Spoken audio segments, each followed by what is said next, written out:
Assalamualaikum warahmatullahi wabarakatuh. Saya Nur Afia Alina binti Zainal dan juga rakan saya Nur Izzati Rashida akan membentangkan tajuk sifat pendakwah. Okey, jadi kita terus pergi kepada konsep pendakwah. Okey, seperti yang kita tahu, konsep pendakwah ni merangkumi merujuk kepada setiap orang yang menyebarkan sebaran agama yang dikenali sebagai mubalik. Okey, yang kedua adalah seorang umat yang mengamalkan dakwah, sama ada dia seorang pekerja ataupun dalam suatu usaha masyarakat berbentuk sukarelawan.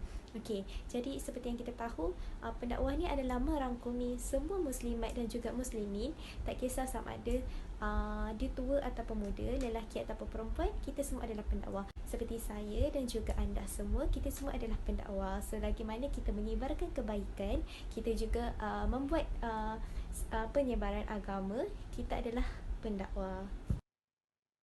Sifat pendakwa berkaitan dengan ubudiyah adalah seperti amar makruf nahi mungkar. Kat sini berbau maksud melakukan kebaikan dan meninggalkan kemungkaran. Okey, bukan nak kata setiap orang tu yang melakukan dosa dia bukan pendakwa, tapi semua orang tu pendakwa. Tapi bila kita menjadi seorang pendakwa, kita menjadi seorang umat Islam, kita menjadi hamba kepada Allah, kita kena ingat bahawa kita hidup ni kerana Allah Ta'ala. Kita hidup untuk masuk syurga. Jadi kita untuk mendapatkan, untuk kita ajak orang lain tinggalkan kemungkaran. Jadi kita sama-sama kita mengajak dia dan sebarkan agama dan sebarkan kebaikan. Okey, yang kedua, kita perlulah mempunyai hubungan yang erat dengan Allah Subhanahu. Yang kedua, kita perlulah mempunyai hubungan yang erat dengan Allah Subhanahu Wa Taala. Jadi kat sini apabila kita menjadi seorang hamba, kita perlulah yakin bahawa Allah itu, dan kita perlu beriman kepada Allah bahawa Allah itu adalah Tuhan. Kita perlu perbaiki diri kita juga melalui kita erat, kita sentiasa dekatkan diri kepada Allah. Okey, yang ketiga adalah ikhlas.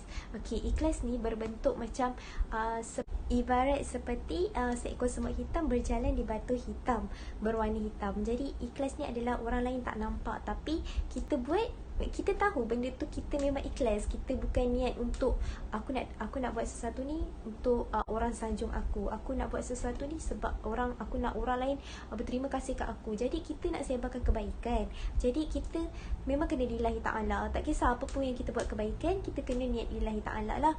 Jadinya dekat situ InsyaAllah bila kita niat ikhlas tu, Allah akan lebih memudahkan lagi segala urusan kita, dan kita pun akan dapat ganjaran pahala tu. Jadi dalam apa pun yang kita buat, kita kena sentiasa jaga niat kita. Kita kena yakin bahawa apa yang kita buat tu, kita memang ikhlas. Biar orang lain tak tahu yang kita ikhlas, tapi diri kita dan juga Allah juga tahu. Okey, yang keempat adalah seperti tawakal, cinta dan tabah serta taubat kepada Allah. Kita cintakan Allah, kita balik diri kita kenalah bertaubat kepada Allah, minta ampun kepada Allah. Kemudian kita kenalah tawakal dalam apa pun perkara yang kita buat. Kita kena tawakal ke Allah, sebab Allah tu adalah tempat pergantungan kita 100%. Jadi nampakkan dekat sini setiap pendakwah tu memang ikatan dia erat dengan Allah Subhanahu Taala. Dia perlu jaga hati dia perlu jaga niat dia perlu sentiasa dalam apa saja yang dia buat itu, dia perlu bergantung kepada Allah Subhanahu Taala. Assalamualaikum warahmatullahi wabarakatuh. Jadi saya akan menyambung perbincangan mengenai sifat yang berkaitan dengan muamalah sesama makhluk. Okey, jadi apa sebenarnya sifat yang perlu dimiliki oleh seseorang pendakwah apabila ingin melaksanakan kegiatan berdakwah? Okay, jadi seseorang pendakwah itu mestilah hidup bermasyarakat, bukannya hidup secara bersendirian, kerana mereka ni perlu keluar untuk menyampaikan dakwah itu kepada masyarakat. Okay, seseorang pendakwah itu juga mestilah berani bertindak, memiliki sifat yang mulia, pemurah, reda, tenang, sabar dan berpada dengan kesenangan. Bahagikan golongan mad'u ini kepada dua golongan, iaitu orang awam dan juga pemerintah. Okay, orang awam ini ialah golongan bukan pemerintah dan tidak mempunyai kuasa, manakala pemerintah ini merupakan golongan yang mempunyai kuasa. Okay, jadi apabila pendakwah ini berhadapan dengan orang awam, jadi sifat yang perlu dimiliki oleh seseorang pendakwah ialah berkasih sayang dan lemah lembut, menjaga kehormatan dan perasaan mereka, dan memiliki sabar yang tinggi. Okay, manakala apabila pendakwah berhadapan dengan pemerintah, mestilah mempunyai sifat berani dalam menyeru kebaikan dan melarang kemungkaran. Okey, saya beri contoh kisah Abu Bakar Al-Siddiq ketika dilantik menjadi khalifah. Okay, Abu Bakar Al-Siddiq ada berkata, wahai manusia, aku telah dilantik untuk menjadi ketua kepada semua dan aku bukanlah yang terbaik di kalangan kamu. Sekiranya aku melakukan kebaikan, bantulah aku, dan andainya aku melakukan keburukan, betulkanlah aku. Taatilah aku selagi aku mentaati Allah dan Rasulnya. Sekiranya aku berbuat kejahatan, janganlah kamu mengikutiku.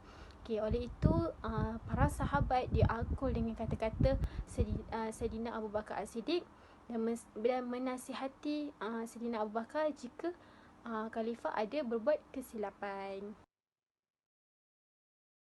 Okay, jadi menurut Syekh Ali Mahfuz dalam kitabnya Hidayah Al-Mursyidin, ada menyatakan 15 sifat yang sepatutnya dipenuhi oleh seseorang pendakwa. Yang pertama, seseorang pendakwa itu mestilah berilmu dalam Al-Quran, As-Sunnah, Sirah dan Hukum Hakam. Seterusnya, pendakwa mestilah mengamalkan ilmu yang dimilikinya, memiliki sifat sopan santun, berani, sabar, amanah, fasih dalam berkata-kata, menguasai ilmu seperti ilmu sejarah, ilmu jiwa, ilmu akhlak dan ilmu bahasa, dan berpegang kuat kepada Allah, memiliki sifat tawaduk, tenang, memiliki jiwa yang tinggi, bersifat ifah dan juga memiliki perasaan qanaah.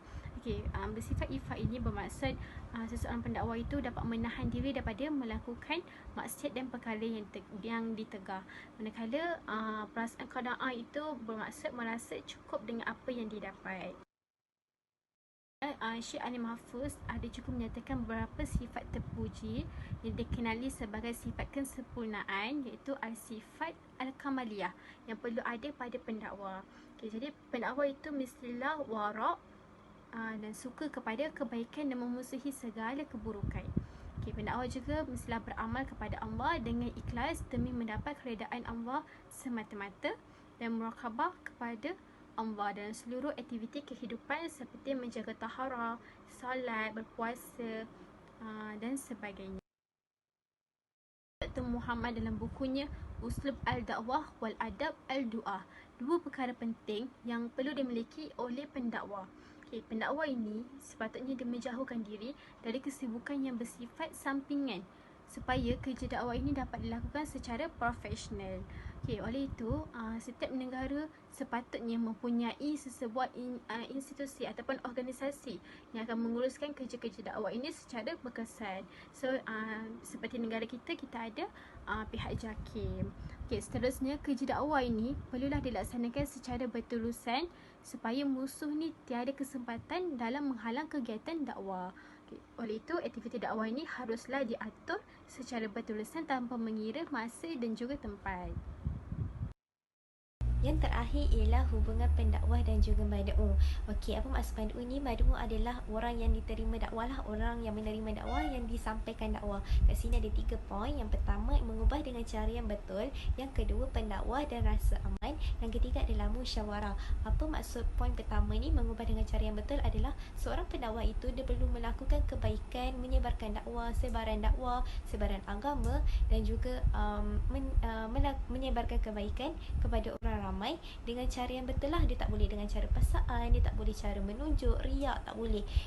Berdasarkan firman Allah, ud'u ila sabili rabbika bil hikmati wal mau'izatil hasanah wajadilhum billati hiya ahsan. Yang bermaksud, serulah manusia kepada jalan Tuhanmu dengan hikmah dan pelajaran yang baik, dan bantahlah mereka dengan cara yang baik.